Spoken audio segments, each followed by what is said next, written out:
Everyone. तो कैसे हैं आप सब? आशा रखते हैं आप सब अच्छे होंगे, अच्छा कर रहे होंगे अपनी लाइफ में। तो हमने गणेश चतुर्थी स्पेशल एक कंपटीशन रखा था जिसमें शॉर्ट स्टोरी का जो विनर है, उनके जो विनर है वो है गीतिका सक्सेना।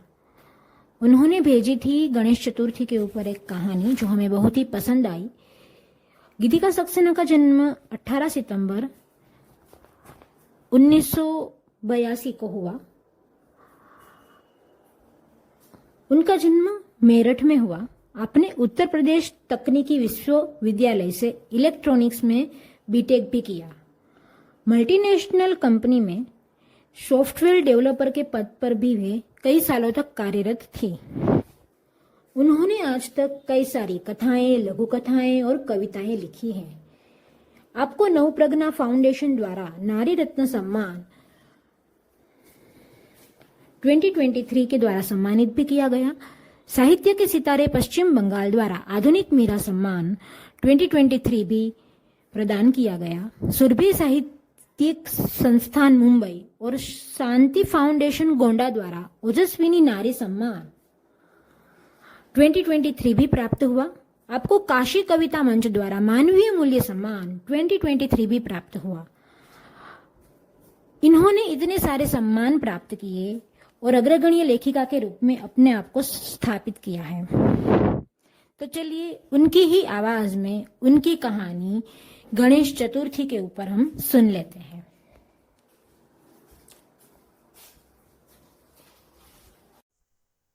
इस पॉडकास्ट के सभी लिसनर्स को मेरा नमस्कार। दोस्तों, अभी कुछ ही दिन पहले हमने बहुत धूमधाम से गणेश उत्सव मनाया है। यूं तो सभी देवी देवताओं के जीवन से जुड़ी कई कथाएं प्रचलित हैं जो प्रेरणादायक हैं, किंतु गणपति जी के जीवन की अनेक कथाएं मैं बचपन से सुनती आई, क्योंकि मेरे पिता वो गणेश जी के उपासक थे। और ऐसी एक पौराणिक कथा जो मेरे दिल के बहुत करीब है और जो मैं अपने बेटे को जरूर सुनाऊंगी, वो आपके साथ साझा करूंगी। एक बार सभी देवी देवताओं में होड़ लग गई कि देखें कौन ब्रह्मांड के 7 चक्कर सबसे पहले लगाता है। सब देवताओं के पास अपने अपने वाहन थे, मगर गणेश जी के पास चूहे की सवारी थी। ऐसे में वो 7 चक्कर लगाकर सबसे पहले कैसे लौट आते? तभी उन्हें एक युक्ति सूझी। क्योंकि ब्रह्मांड में सबसे बड़े माता पिता होते हैं, इसलिए उन्होंने शिव जी और पार्वती जी के ही 7 चक्कर लगाए। बस फिर क्या था, सबसे आगे आगे चूहे के पैरों के निशान पाए गए। तो दोस्तों, ये कहानी बहुत छोटी है, लेकिन इसमें सीख बहुत बड़ी है। इसे सबसे पहली जो सीख हमें मिलती है वो ये कि हमें हमेशा अपने माता पिता का सम्मान करना चाहिए, उनकी सेवा करनी चाहिए।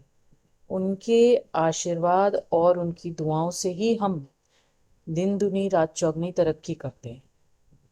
और इसके अलावा दूसरी एक जो सीख इस कहानी से मिलती है वो ये है कि जीवन में जब भी कठिनाई आए तो हमें विवेक से काम लेना चाहिए, और जब भी हम ऐसा करेंगे तो अवश्य ही हर मुश्किल का हल निकलेगा।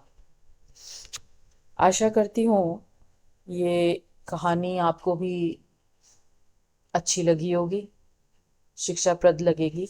आप भी अपने आने वाली पीढ़ियों को ये कहानी देकर जाएंगे। धन्यवाद।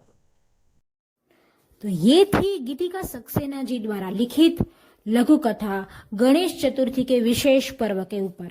आपको ये लघु कथा कैसी लगी हमें बताना मत भूलिएगा मेरे इंस्टाग्राम आईडी के ऊपर, जो कि है PAYL_PULSE के ऊपर। मैं गीतिका सक्सेना जी का इंस्टाग्राम हैंडल भी नीचे लिंक में दे रही हूं। आप उन्हें भी बता सकते हैं उनके इंस्टाग्राम हैंडल के ऊपर कि आपको इनकी लघु कथा कैसी लगी। और आपको हमारा ये लाइफलाइन पॉडकास्ट जो कि सेल्फ लव के ऊपर आपको प्रोत्साहित करता है, हम आपके लिए इंटरव्यूज लाते हैं, कॉम्पिटिशन्स लाते हैं, मोटिवेशनल बातें, स्पिरिचुअल बातें ले आते हैं, तो आपको ये हमारा पॉडकास्ट कैसा लगता है, उसके एपिसोड्स जो हैं आपको कैसे लगते हैं और आपका फेवरेट एपिसोड कौन सा है वो हमें बताना मत भूलिएगा मेरे इंस्टाग्राम हैंडल PAYAL_PUL ऐसे के ऊपर, और please like share and subscribe my Instagram account. चलिए, वक्त हो गया है आपसे विदा लेने का। मिलते हैं दूसरे एपिसोड में, तब तक के लिए बाय बाय, शायोनारा, शब्बा खैर, जय श्री कृष्ण, राधे राधे।